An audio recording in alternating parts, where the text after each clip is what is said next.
Hello everybody, welcome and thank you for your interest in this video and our project. I'd like to introduce myself, Nicola Corbett-Jarvis, and with me is the wonderful Jan Catoni, and we are both from CQU. We're pleased to talk to you today about our research on dating app safety among older Australian women and the role of educational videos in delivering effective safety messaging. We'll talk to you about some short films that we created and our research about how older women respond to safety messaging through these videos and how that impacted on their behavior in terms of using dating apps in the future. We'll also talk about the importance of storytelling as a resource for delivering safety messaging and implications for further research needed in the dating app space.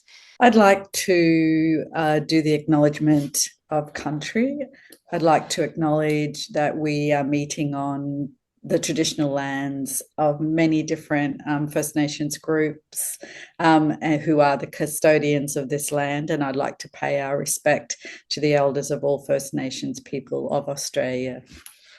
As part of this presentation, we would also like to acknowledge the valuable contributions of the following: the North Queensland Women's Legal Service, which was an industry partner in the project, providing information to assist us in targeting the topics to be covered in the various videos and feedback on the script and video content. The Queensland Department of Justice and Attorney General, which provided funding for the creation of the videos and towards the launch event. The School of Business and Law, which provided financial support towards the cost of conducting the qualitative research, and the Creative Arts at CQU, which provided resourcing to enable us to produce the videos, including things such as loan of video cameras, lighting equipment, sound equipment, etc. We had significant support from a range of sources in the creation of the videos. We worked with Ashley Lawrence, who at the time was a solicitor with the North Queensland Women's Legal Service, who was pivotal in telling us what she was seeing in her work with women who were accessing the legal service. She is also an experienced filmmaker herself.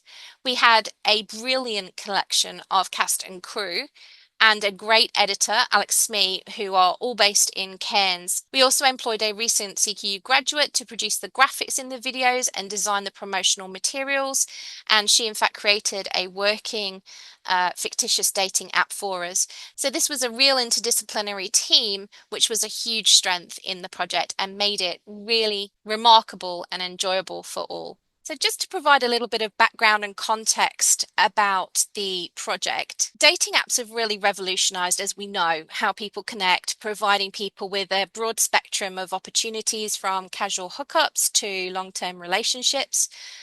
Now, much of the focus in research in this area has been on younger users.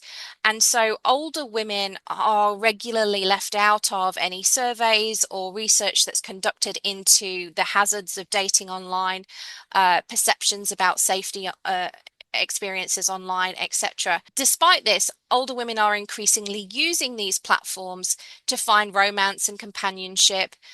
Many are new to dating apps and are therefore not versed in usual or common safety techniques to ensure that they're safe while dating online. Dating apps are renowned for coming with risks, including exposure to sexual harassment, financial scams, and we identified that older women may be disproportionately impacted by this type of behavior online due to factors such as low technological literacy levels, generational differences in understanding about online safety, and also a lack of exposure to dating apps or similar technology previously.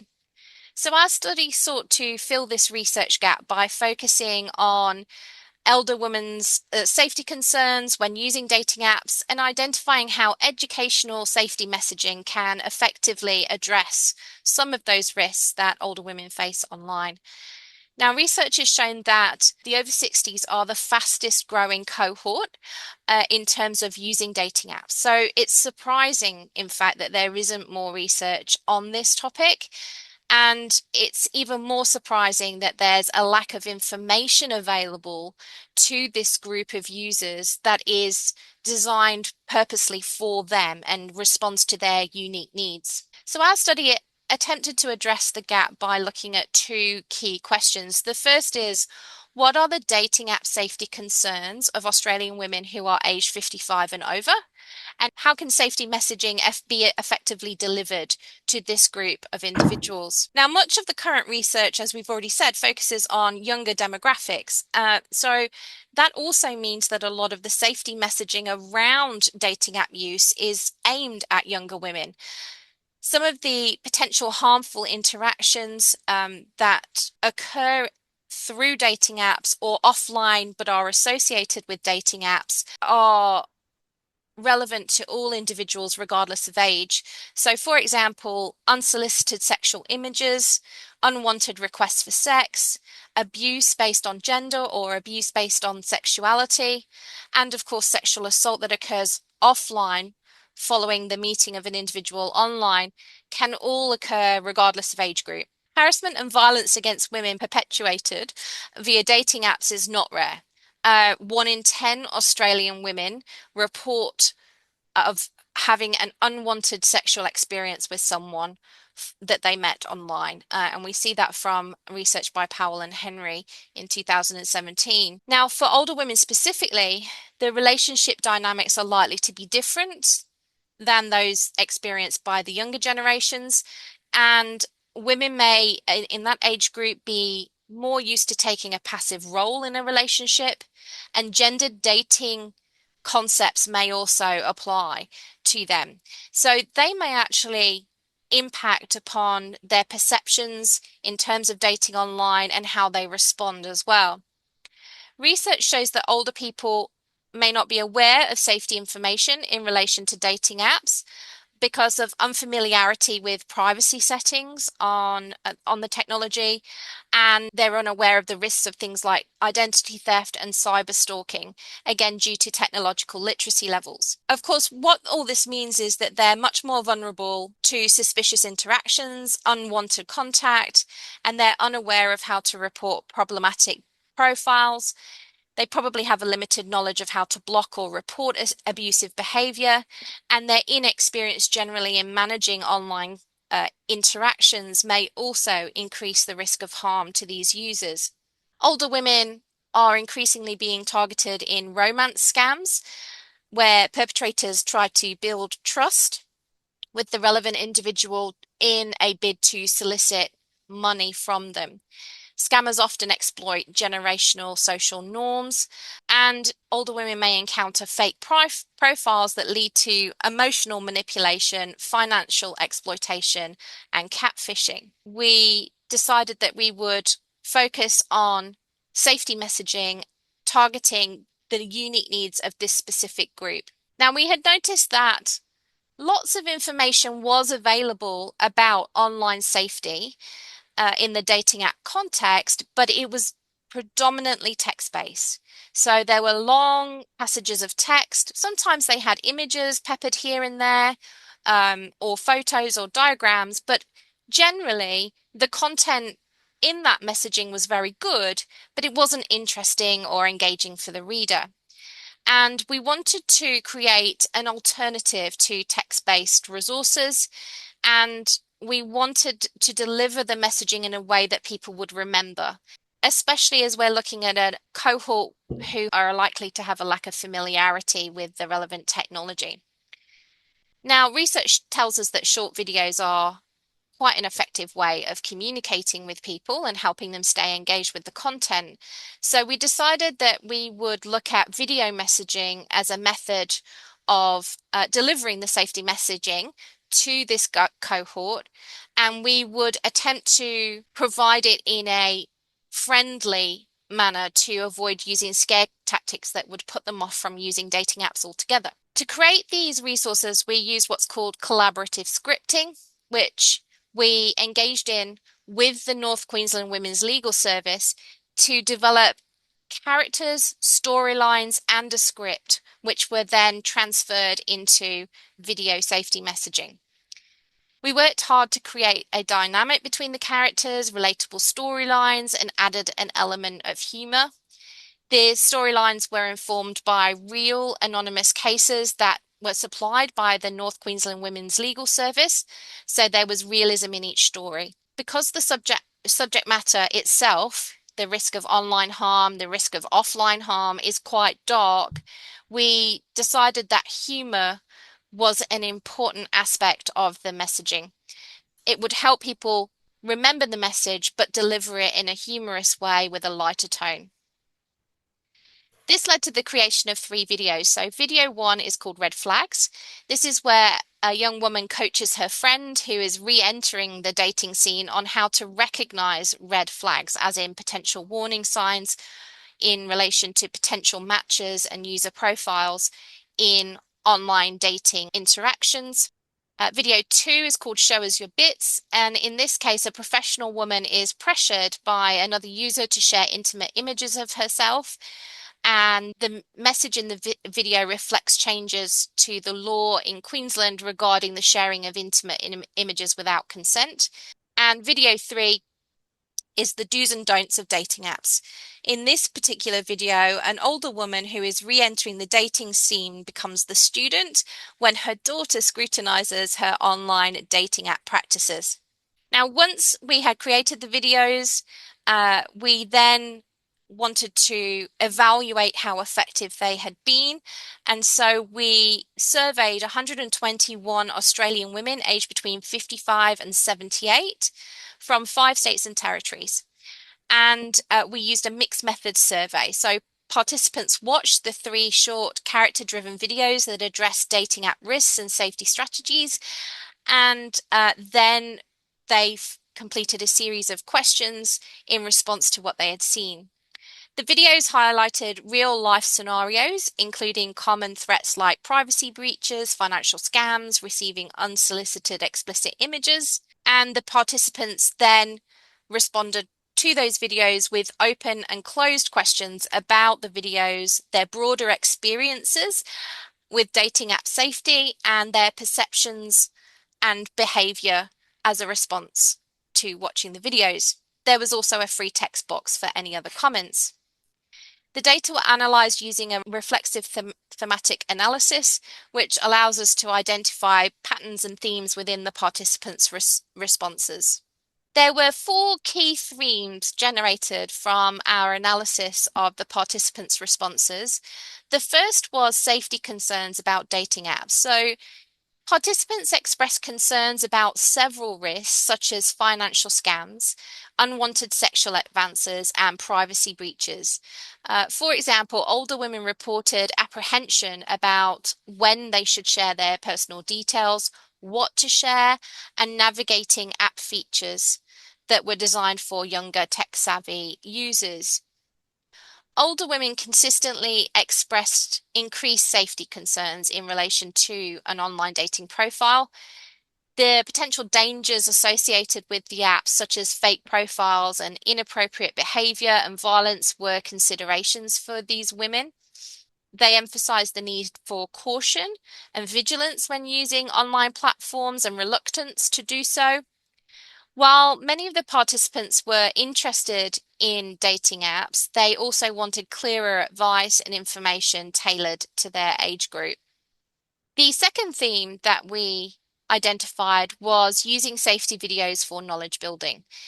The videos increased participants' awareness of potential risks and equipped them with strategies to mitigate those risks. Many noted feeling better prepared to identify red flags and use privacy app features. They expressed that they would engage in interactions more cautiously, but also confidently. The women in this cohort said that watching the videos helped them understand the risks and dangers of using dating apps, as well as the legal implications. For example, many were surprised that by sharing an unwanted image they had received from someone else, they were potentially committing a crime in Queensland. Some of them felt that this new information would change how they approach dating apps in the future, but said that they now felt more prepared to handle interactions and what to watch out for. They found the stories in the videos especially useful and relevant to their age group, particularly those who were new to online dating or figuring out how to set up their profiles, etc. Our third theme is behavioral changes among older women. So, encouragingly, the videos led to self-reported changes in behavior. Some of them felt that this new information would change how they would approach dating apps in the future. They felt more prepared for handling interactions that went awry, and they knew what to look out for. Participants also indicated that they would vet profiles more carefully and would avoid sharing personal details too soon. They would also always meet in public spaces, and these outcomes therefore highlight the potential for video-based storytelling in this context to provide interventions that will inspire proactive safety measures amongst users. After watching the safety videos, the participants said that they would be more careful about checking the app's safety features and looking out for warning signs. And privacy was a key area of concern for them. Many said that they would be more cautious about what to share, but also that they understood the importance of protecting their personal information while using the apps. The final theme was modalities of safety messaging. Participants valued the storytelling approach in the videos, noting that character-driven narratives were more engaging. The characters were relatable to them. The storylines were grounded in realistic scenarios that helped them feel that they understood what was happening. They could contextualize the safety strategies and the messaging, and that finding was consistent with Bandura's social cognitive theory, which emphasizes the power of observational learning. This particular group appreciated that the videos addressed scenarios that were relevant to various stages of life, and they particularly liked the mother and daughter storyline in the do's and don'ts dating video. The positive dynamics between the characters, where the mother becomes the learner and the daughter the teacher, was really appreciated by the audience, and it added some empathy and relatability to the video. In addition, the participants appreciated the diversity of ages that were represented in the video, and particularly those characters that reflected their own ages, because it allowed them to connect with the content and made the information more relatable and memorable for them. So my own background is in filmmaking, so I kind of integrate the craft of creating stories with informed knowledge. So finding ways of weaving research finding into this kind of work. So it's a kind of an interesting creative practice research approach that really hones in on impact. So looking at how much more impactful storytelling can be. I don't think you need to be a rocket scientist to understand that. We know how much information gets lost through reading versus doing. And in the process of using this kind of storytelling, we've worked hard to create characters where viewers might identify parts of themselves within the scenarios. So we discovered that storytelling is a powerful way to connect women and make safety information resonate, but on a more personal level. So in a more active learning way. So they're watching someone's narrative unfold. And by sharing realistic scenarios, the project used stories to show how common online dating risks might play out and the particular situations of where women might respond differently and effectively to protect themselves. So it sits in that space between entertainment and learning, and so that's where I guess the craft comes in. So this approach is really useful in that it can take the research findings. So Nicola and Emma brought a lot of understanding from a criminology and psychology perspective, and Ashley Lawrence, who is a solicitor but also a filmmaker, was able to report on the scenarios, on the actual cases she was seeing in court. And we brought into this process also actors who I had pre-existing relationships with, and we created this process of starting with a set of demographics that were loosely based on the actors that were available to us, but they also were mapped out by those with legal and criminology expertise. And in this way, the stories really evolved in an organic way and through a series of reviewing and refining processes. And not surprisingly, the analysis showed that a lot of what was being observed was quite effective. So these videos showed a character who was relatable and how that character might navigate a tricky conversation on a dating app, how they might recognize red flags, and particularly within a relationship, with a friendship. And they also demonstrated how to deal with unwanted images that they might receive on a dating app. And this approach allowed women to learn through example and feel that these were true to life, which makes information easier to remember and use. Often within audiovisual content that, with the intention of this project, you tend to get the sort of more corporate style of creation of content, and we all are familiar with that by doing the professional education that we need to do. So there's a whole industry around that, and then there's the kind of entertainment industry, which creates content that we want to watch for entertainment. And so we tried to position this somewhere in between the two. So while it was important to convey information, we tried to integrate it into a more narrative filmic approach, with the understanding that there's greater identification with the character, and the viewer can immerse themselves in the world of those on-screen characters. But the story was essential to that. So having a narrative that served the purpose of good character development, a dramatic arc, but also contained important information, was key to the success of this project. So we could take sensitive topics and make them approachable. We can use the actors' reactions to the situations as a way to connect with an audience.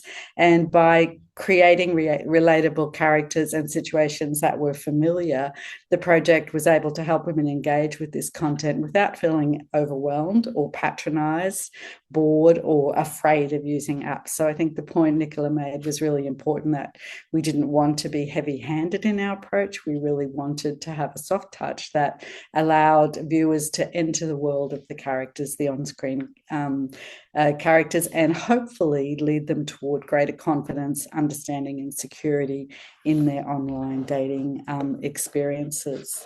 So co-creation was central to the development of the video resources. So as we said earlier, the scripting process was informed by research.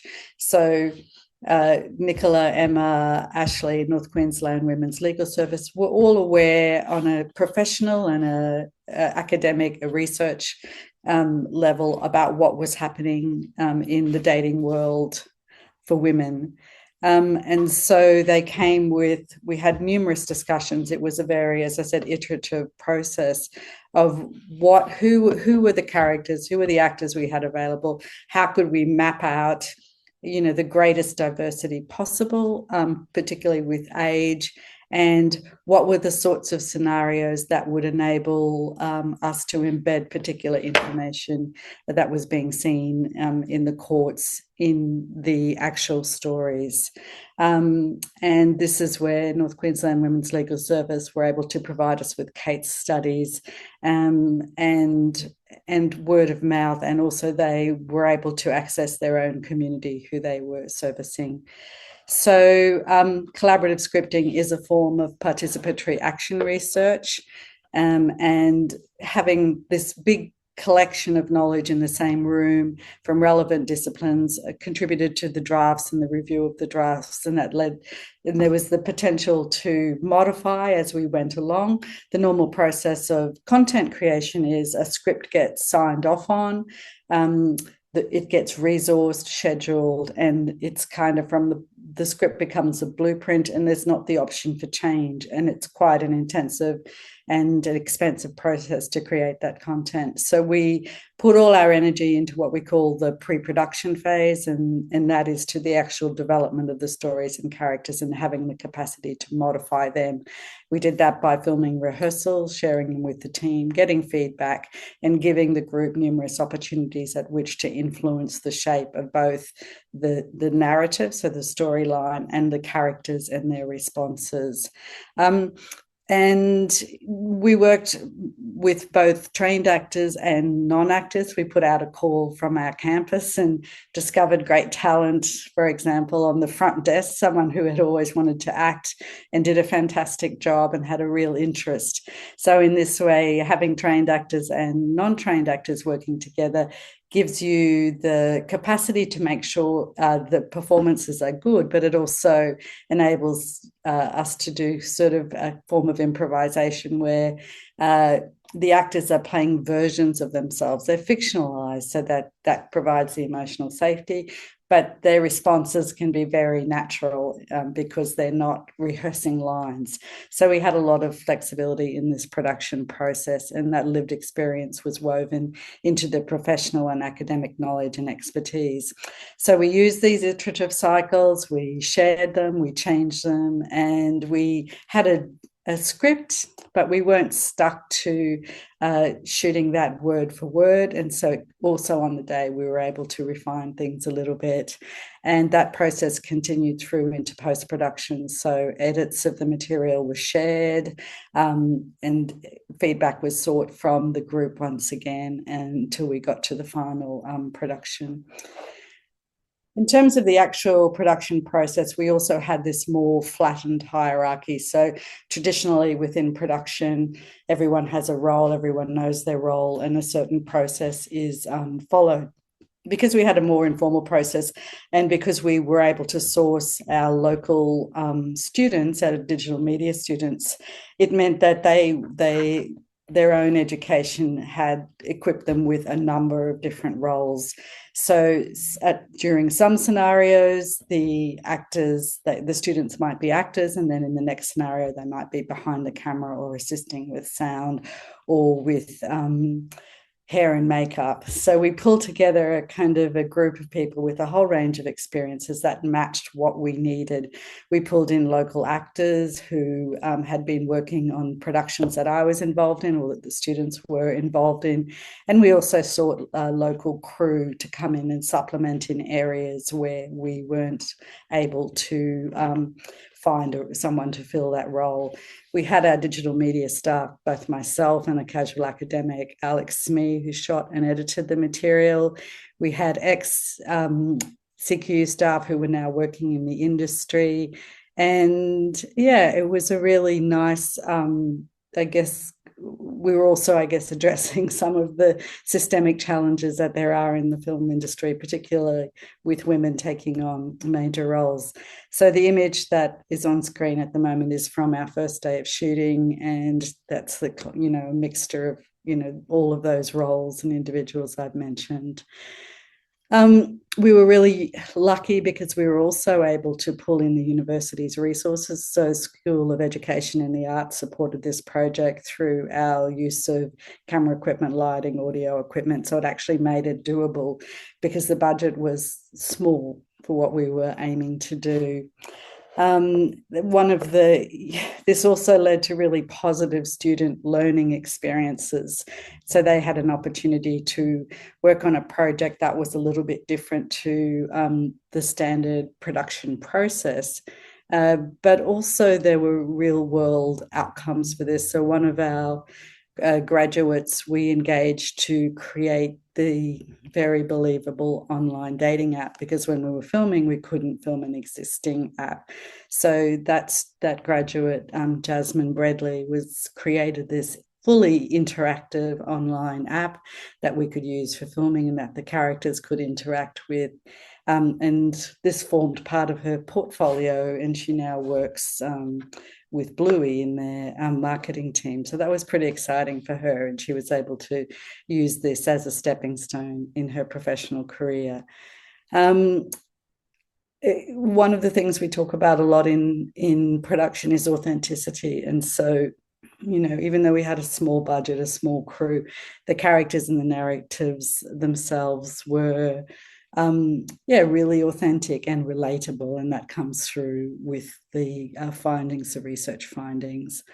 And it also gave us an opportunity to work together, from different disciplines and to create content that has the best possible chance of hitting the target in terms of what we were hoping to do. This is a process that I've used in a number of different disciplinary areas, and it's a really exciting way of harnessing creative practice research with qualitative research and also quantitative research, because the outcomes are highly impactful. Yeah, so on that note, Jan, I have to say, from my perspective, it was a really rewarding experience, the opportunity to be creative and tackle a real issue that we've identified in our discipline and our research, and tackle it in an impactful way. Um, as lawyers, we're taught to think in a very sort of modular, linear way, and to be able to engage with other people from other disciplines and be creative and allow things to grow organically was a really wonderful experience. Moving on to talking about the limitations of the project.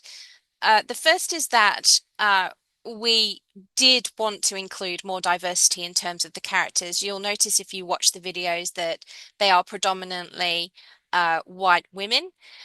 We would have liked more First Nations peoples and LGBTQ plus characters in there. That was our original intention, but we were limited due to budget and time constraints in terms of finalizing the project. And we also had to work with those that were willing to work with us. So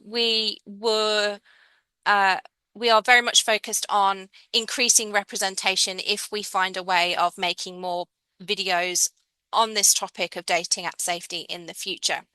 Why is this important? Well, in terms of First Nation women, seeing characters from their own communities can help build trust for them in the advice that's being given.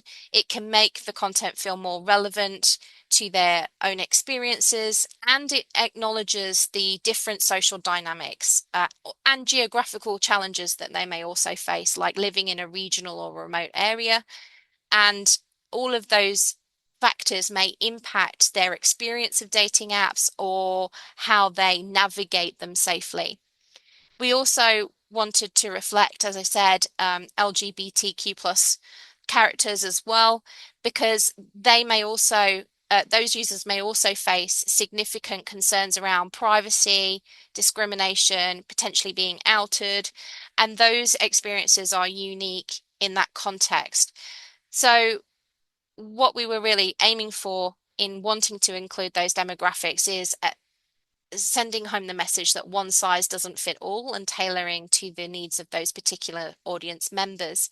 Looking forward, we also know from research that those with living with disabilities may experience dating apps and safety risks differently, and so may those who have culturally and linguistically diverse backgrounds as well. So this is something that future work should really take into account. We should be not only producing impactful messaging for them around navigating dating apps safely, but also think about conducting research in this area so that we better understand their experiences and the problems that they may face in that online context. Moving on now to the implications for the research. There are a broad range of implications in terms of communities, organizations, and support services and education providers who might benefit from not only the videos themselves, but also what we learned about storytelling and the importance of safety messaging being delivered in that short video, humorous, engaging, relatable format. Um, for community organizations, the videos obviously provide a resource that enables older women to be empowered on how they can navigate dating apps safely and build confidence with their digital skills.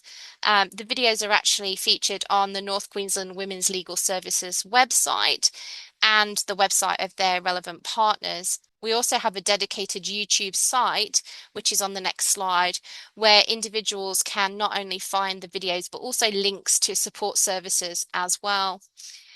The project received a significant amount of press nationally after the official launch of the videos in August 2023 at the Tanks in Cairns. The research team engaged in TV interviews, radio interviews across Queensland and nationally.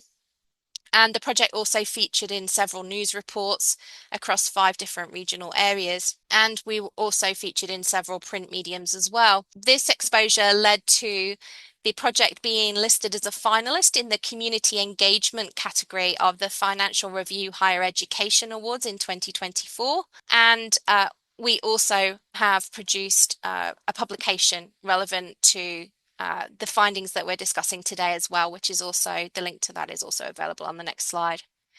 Now, aside from the community-based implications, the potential for impact more generally is very broad. So for app developers, there's a clear opportunity to incorporate video-based safety tutorials, for example, or safety tips into dating platforms, and it will hopefully make safety messaging more accessible and engaging for those users. For educators, video resources offer a compelling alternative to text-based materials, as Jan outlined earlier. And so it also tells us a lot more about what we can do in the future in terms of educational videos and educational safety messaging delivery. What we hope the project does is it uses visual storytelling to demonstrate how safety education can move beyond written content and create memorable, actionable messaging for specific groups of people that are tailored to their specific needs. So this is our final slide. Thank you very much for watching this video. We hope you've enjoyed our presentation. You'll see on the slide there's links to the 3 videos if you would like to go and review them or share them with people. The more people that view them and send them out into the internet ether for other people to view is obviously really beneficial. We need to get the messaging out there for older women who, as we said earlier, are the highest rate of new users of dating apps. And in addition, if you would like to check out our paper, the information there is at the bottom of the slide. So from myself, Jan, and Emma, who unfortunately couldn't be here today, thank you very much for watching.